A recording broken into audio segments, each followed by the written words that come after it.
실 줄로 믿습니다. 우리 옆 사람과 인사합니다. 이 새벽에도 하나님은 역사하십니다. 할렐루야. 새벽에도 하나님은 역사하실 줄로 믿습니다. 오늘은 무화과 나무에 대해서 말씀을 나누고자 합니다. 제가 계속 이번에는 주제가 나무예요. 나무. 근데 우리가 알고 있는 것과 유대인들이 알고 있는 것이 너무 달라요. 그렇기 때문에 우리가 모르는 부분들이 많기 때문에 이런 부분들을 하나씩 하는 게 좋겠다 싶어서 나무로 선정했습니다. 이 나무 속에는 하나님의 뜻이 들어가 있어요. 의미가 있어요.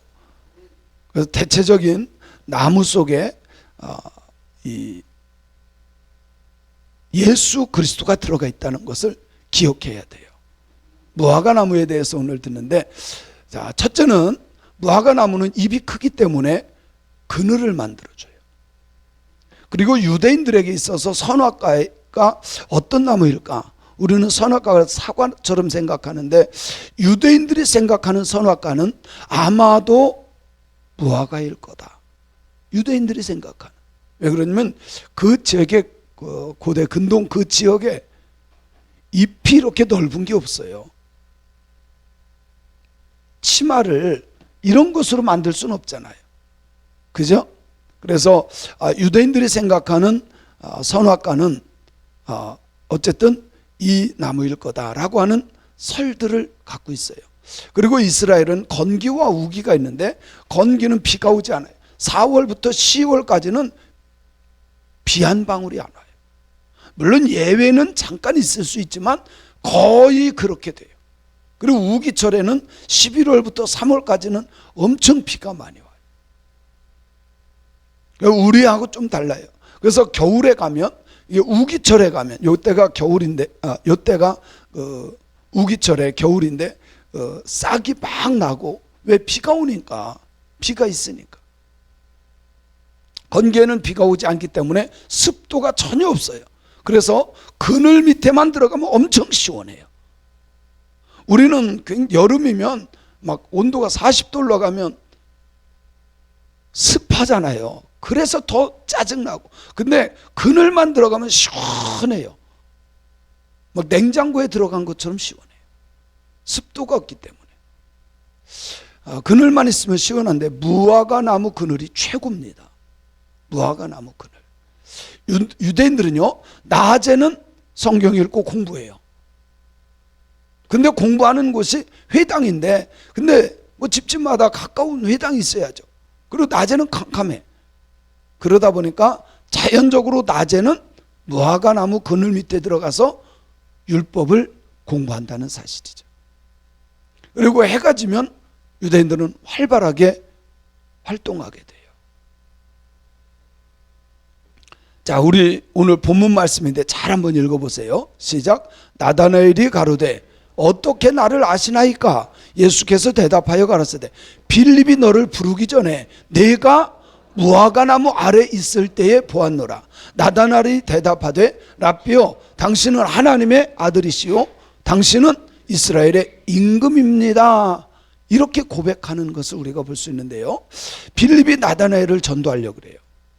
야, 율법에 기록되어 있고 선지자가 기록한 그 사람 만나서 그가 나사렛 예수야. 우리가 기다리던 메시아야. 그랬더니 뭐라 그래요? 나다나엘이 나사렛 같은 시골 동네에서 무슨 선한 것이 나오겠냐? 말이 된다고 생각해 너? 그 말이에요. 무시하는 거예요. 그런데 그러면 한번 와서 봐. 와 봐. 여러분, 설명이 어려울 때는 봐야 돼요.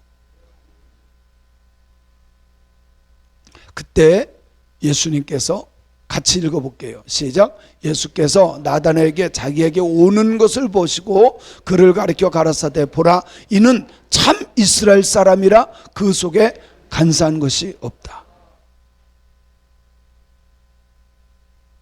너 진짜 메시아 기다리는 사람이구나.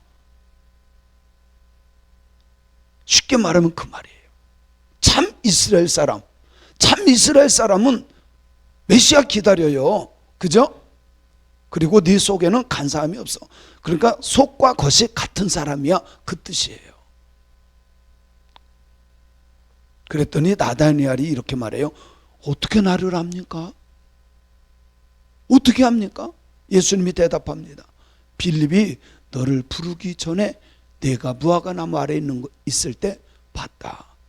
이 말은 무화과 나무 아래에 있다. 이 말은 너 율법을 연구하고 묵상하고 메시아 기다리는 거 그거 할 때 나는 너 이미 알고 있었어. 그랬더니 나다니엘이 그 말 한마디 듣고요 획 바뀌어서 뭐라 그래요? 라삐요, 당신이 내가 기다리던 하나님의 아들 메시아입니다. 할렐루야. 주님은 이미 나다니엘을 알고 계셨고 그 말 한마디에 나다니엘이 당신은 메시아입니다 라고 고백했던 거죠. 그래서 빌립의 말을 믿지 않던 나다니엘이 쉽게 인정한 이유가 뭐냐? 빌립이 너 부르기 전에 내가 무화과 나무 아래 있을 때 봤다. 알았다는 거죠. 무화과 나무 아래 있을 때가 뭐라 그랬죠? 율법을 연구하고 메시아를 기다리는 신앙인이라는 거예요.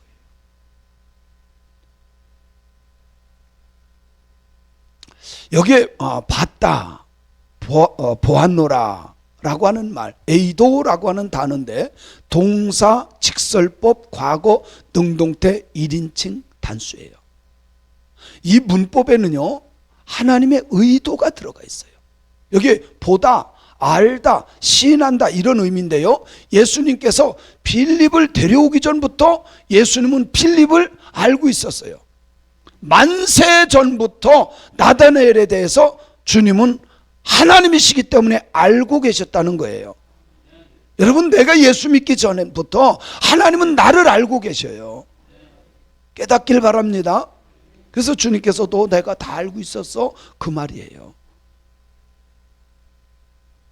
우리들도 하나님의 선택함을 받은 자인 줄로 믿습니다. 따라합시다. 나는 하나님의 선택을 받은 자다. 믿습니까? 주님은 나를 알고 계셨고 선택해 주셨어요. 그래서 감사해야 됩니다. 나다니엘이 무화과나무 밑에서 초림 예수님을 기다렸다면 우리는 하나님의 말씀을 배우는 교회에서 재림 예수님을 기다리는 신앙인들이 되어야 할 줄로 믿습니다. 그러니까 우리가 성경 보는 식으로 보면 뭔 뜻인지 솔직히 모릅니다. 근데 유대인들의 시각을 알고 나서 보고 유대인들의 문법 속에 어근 속에 있는 그 단어들을 보고 나면 진짜 성경의 의미, 하나님의 의도를 알 수 있다는 거예요. 저는 이런 걸 깨달으면서 무지하게 감사했는데. 아멘. 그래서요, 제가 설교하는 거 들으면 다 새로운 거예요. 사실 우리 성도님들만 여러 번 들은 거지 다른 데 가서 하면요 세상 말로 뿅 가요. 이해가 안 가는 것도 많지만 맞는 말이에요. 왜? 유대인의 시각, 그 말씀을 쓴 사람들의 의도, 하나님의 의도대로 풀어내기 때문에 그래요. 무화과나무는 예수 그리스도의 속죄를 상징하는 거예요. 유대인들은 딱 무화과나무 하면 알아요. 무슨 말인지 알죠? 무화과나무는 예수 그리스도를 믿는 누구를 상징할까요? 우리들을 상징하는 거예요. 성경을 보면 그렇게 나와요. 자, 그래서 마태복음 21장 시작. 그들을 떠나 성 밖으로 베다니에 가서 거기서 유하시니라. 이른 아침에 성으로 들어오실 때에 시장하신지라 길가에서 한 무화과나무를 보시고 그리로 가사 잎사귀밖에 아무것도 얻지 못하시고 나무에게 이르시되 이제부터 영원토록 내게 열매가 맺지 못하리라 하시니 무화과나무가 곧 마른지라. 성전 정화하고 내려오시다가 배가 고파서 무화과나무 잎사귀를 보고 찾아가요. 혹시 열매 있을까? 근데 열매가 하나도 없어요. 근데 저주를 해요. 그런데 마가복음 11장에는 또 신기하게 이렇게 말씀하고 있어요. 시작. 멀리서 잎사귀 있는 한 무화과나무를 보시고 혹 그 나무에 무엇이 있을까 하여 가셨더니 가서 보신즉 잎사귀 외에 아무것도 없더라. 이는 무화과 때가 아니야. 여러분 생각해 보세요. 무화과 열매 맺을 때가 아닌데 가가지고 열매를 기다리는 바라는 예수님이 잘못이에요? 나무가 잘못이에요? 예수님 잘못이지. 아니 지금 5, 6살 된 아이들 보고 애기 나라고 하면 날 수 있어요? 말이 되냐고요. 이거는 상식적으로 맞지도 않고 이렇게 하면 안 돼. 근데 우리가 이 말씀을 몰라서 그래요. 지금 여기가 어디예요? 벳바게야, 벳바게. 자, 여기 보세요. 베다니에 가서 거기서 유하시니. 자, 무화과 나무의 때가 아닌데 예수님은 왜 저주했을까? 때가 아닌데 저주하면 누구 잘못이에요? 누구 잘못이에요? 그러니까 우리식으로 생각하고 보면 분명히 100% 예수님 잘못이죠. 그죠? 근데 우리가 이 의도를 알아야 돼요. 자, 벳바게, 이거는 베이트 파게, 파게. 이 파게는요, 이건 제가 터키에서 찍은 사진이에요. 도상록 장로님하고 갔을 때 그때가 마침 파게가 나오는 그 시기였어요. 이거는요, 무화과 나무는 4번에서 5번의 열매를 맺어요. 제일 먼저는 나무, 앙상한 나무에 잎사귀 오고 같이 열매가 맺어. 그걸 파게라 그래요. 파게. 벳파게, 베다니, 베이트 타니. 여기에요, 2개 다 무화과를 말하는 거예요. 베다니는 가난하다, 가난한 마을. 벳파게, 첫 열매, 뭐 이런 의미를 갖고 있어요. 그래서 이때는요, 이건 못 먹어요. 상품성이었어요. 그래서 이거 가난한 사람들이 와서 주워 먹고 따먹는 거야. 그래서 고아와 과부와 객이 이거를 먹어요. 그 당시에는 이스라엘 사람들이 사는 그 당시에는 90%가 가난한 사람이야. 먹을 게 없어. 자, 보세요. 춘궁기야, 춘궁기. 춘궁기였다가 요게 처음에 나오면서 열매 맺는 것, 사실 부자들은 이거 먹지도 않아. 우리로 말하면 고염 같은 거예요. 고염. 고염이 또 뭔지를 알아야지. 감같이 생긴 도토리만한 거 있죠. 엄청 뜰보여. 근데 그거 얼마나 배고픈. 그래서 벳파게라고 하는, 베이트 파게, 무화과 마을 첫 열매. 그래서 파게라고 하는 건 첫 열매를 말하는 거예요. 그러니까 처음에 나와서 상품성 없어서 거지들이 와서 주워 먹는. 그래서 무화과 나무의 특성을 알아야 되는데 4월부터 10월까지는요 진짜 좋은 열매를 맺어요. 상품성 있는 걸 맺어요. 4번에서 5번 맺는데 첫 번째 열매가 뭐라고요? 파게, 파게. 그게 벳바게예요. 벳바게. 그래서 이제 2번째부터 열매 맺는 것은요, 테나예요. 테나. 상품 가치가 있는 열매. 이때부터는 따서 팔아요. 따서 먹을 수 있는 열매예요. 정말 맛있어요. 예수님이 찾으시는 열매는 6월절에 열리는 파게였어요. 상품성이 없는 거지들이 먹는 그 열매를 찾았다는 거예요. 파게가 없다는 것은 상품성 있는 테나 열매도 맺지 못하는 것을 말하고요. 열매 맺지 못하는 나무는 저주를 받았다는 거예요. 사람들 보기에 정말 무성해 보였지만 잎사귀는 많았는데 열매가 없어요. 여러분이 열매가 없는 그런 삶은 저주받아요. 무화과를 그냥 나무만 저주한 것이 아니고 우리 인생 속에도 똑같아요. 주님께 선택받은 자들은 뭐가 있어야 돼요? 파게는 앙상한 가지에 맺는 열매처럼 보잘것없는 것이지만 성도들의 삶 역시 마찬가지로 부유하지 않아도 주님께서 찾으시는 파괴, 그 정도는 드릴 수 있어야 된다. 아멘. 있어야 된다는 거예요. 보잘것없는 열매라도 있어야 돼. 주님은 태나와 같은 명품 신앙이 아닌 파괴와 같이 볼품없고 가치 없는 열매를 요구하실지라도 믿음으로 태나의 열매를 드릴 수 있는 명품 신앙인들이 되어야 할 줄로 믿습니다. 아멘. 근데요, 이 무화과는 종말을 상징해요. 시작. 무화과 나무의 비유를 배우라. 그 가지가 연하여지고 잎사귀를 내면 여름이 가까운 줄을 아나니 이와 같이 너희도 이 모든 일을 보거든 인자가 가까이 곧 무화과 나무 비유를 배워라. 무화과 나무 가지가 연해지고 잎이 나면 인자가 가까이 온 줄로 알아라. 그렇게 말씀해요. 근데 우리는 이게 도대체 뭔 얘기인지 몰라요. 유대인들은 들으면 딱 알아요. 왜? 그 의미를 알고 있기 때문에 그래요.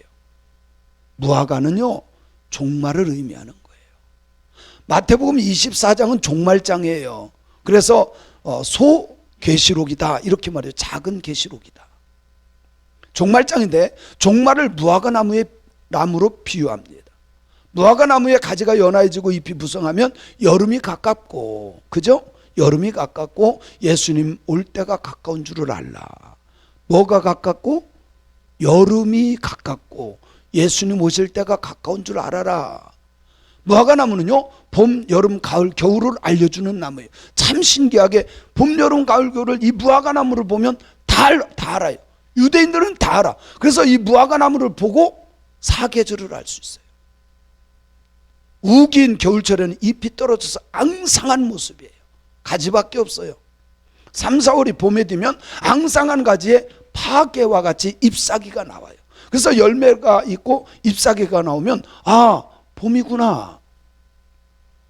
파괴가 떨어지고 태나가 열리기 시작해요. 그때부터 여름이에요. 4월부터 10월까지. 가을은 잎사귀에 수액이 흘러나와요. 그래서 아주 끈적거리는 것에 먼지까지 붙어서 지저분해져요. 가을이구나. 그랬다가 잎사귀가 떨어지면 또 겨울이 되는 거예요. 자, 무화과 잎이 무성해지면서 여름이 가까운 줄 알라라고 하는 의도. 유대인들은요, 유대인들의 여름은 계절의 끝이에요. 가을은 계절의 시작입니다. 뭐라고요? 읽어보세요. 둘째 거 시작.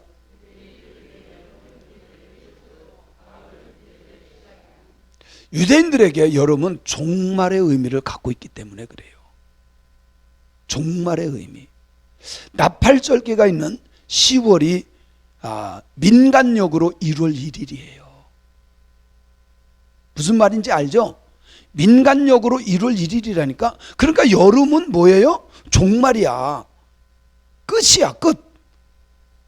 가지가 연하해진다는 의미는 주님이 메시아임을 유대인들이 인정하는 거예요. 유대인들이 인정하는 거예요. 지금까지는 예수를 죽였잖아요. 그죠? 인정하지 않았잖아. 근데 가지가 연하해진다는 것은 유대인들이 메시아임을 인정하는 거예요. 이거는요, 정말 어려운 일이야. 근데 그때가 되면 예수님 오실 때가 된다는 거예요. 그래서 요즘에 메시아닉 주라 그래요. 메시아닉 주라는 건 뭐냐면 기다리던 메시아를 믿는 거예요, 유대인들이. 그래서 유대인들이 예수를 믿어. 그런 사람들이 늘어나고 있어요. 이게 가치가 연하해지는 거예요. 그래서 무화과는 이스라엘을 상징하고 이스라엘이 회복됐다는 것을 보면 주님께서 가까이 왔다고 생각하는 것입니다. 그래서 여름과 종말의 단어 어근이 똑같아. 그리고 유대인들은 딱 알아요. 자, 우리가 말이죠. 배 하면 뭐를 떠올려요? 먹는 배, 타는 배, 똥배. 그죠? 단어는 똑같아요. 우리가 보면 들으면. 근데 유대인들은요, 딱 문장 속에 여름 하면 정말 이렇게 알고 있다는 거예요. 무화과 나무는 그늘, 쉼, 나라, 도시라고 하는 의미가 있어요. 무화과나무는 영적으로 예수 그리스도를 예표하는 거예요. 뭐를 예표한다고요? 예수님을 예표해요. 이건 제가 만들어낸 얘기가 아니에요. 그래서 고통스러울 때 예수 그리스도의 품에서 쉼을 얻어라. 그 뜨거운 땡볕 밑에 있을 때 무화과나무 밑에 들어가서 쉼을 얻는 것처럼. 할렐루야. 그래서 나다나엘이 토라, 율법을 공부하며 메시아를 기다렸듯이 십자가의 복음을 공부하면서 예수님의 재림을 기다리는 신앙인들이 되어야 할 줄로 믿습니다. 그래서 이 무화과 나무를 통해서 오늘은 지금요 공부를 굉장히 많이 한 거예요. 엄청난 양이에요. 이게 제가 이렇게 녹여내는 거는 책을 2권을 소화를 해서 한 거예요. 그래서 어쨌든 우리가 성경을 볼 때 나다나엘이 이렇게, 아니 그냥 내가 너 처음부터 알았다, 그 말 한마디에, 무화과나무 아래 있을 때 알았다, 이 말 한마디에 당신은 하나님의 아들이고 메시아입니다, 이렇게 고백할 수밖에 없었던 그 상황을 우리가 알 수 있는 것은 무화과나무 아래 있을 때, 그리고 이런 것들을 다 단어를 풀어낼 때 우리가 하나님의 의도를 깨닫게 된다는 거예요. 사랑하는 성도 여러분, 이 여름이라고 하는 단어, 그리고 무화과나무라고 하는 단어 속에서 우리에게 주고자 하는 그 의미들을 깨닫고 마지막 시대에 깨어있는 정말 재림 예수를 기다리는 신앙인들이 되시기를 주님의 이름으로 축원합니다. 축원합니다. 기도합니다. 하늘에 계신 하나님, 말씀을 통하여 깨닫게 하여 주시니 감사합니다. 말씀을 통하여 바로 알고 바로 믿고 하나님의 선한 뜻을 이루게 하옵소서. 특별히 어지러운 세상에 살아가는 우리들이 말씀으로 분별하며 지혜롭게 살아가는 복 있는 자들 되기를 원합니다. 하나님의 선하시고 아름다운 것들을 이루는 신앙인들이 다 되게 하여 주옵소서. 오늘 하루도 주님을 생각하고 나를 위해 이 세상에 오셨고 나를 위해 십자가를 지셨고 죄의 문제를 해결해 주셨고 사망 권세를 깨뜨리시고 부활하신 예수님을 믿는 하루가 되게 하옵소서. 감사드리며 우리를 사랑하시는 예수님의 이름으로 축복하며 기도드렸습니다. 아멘.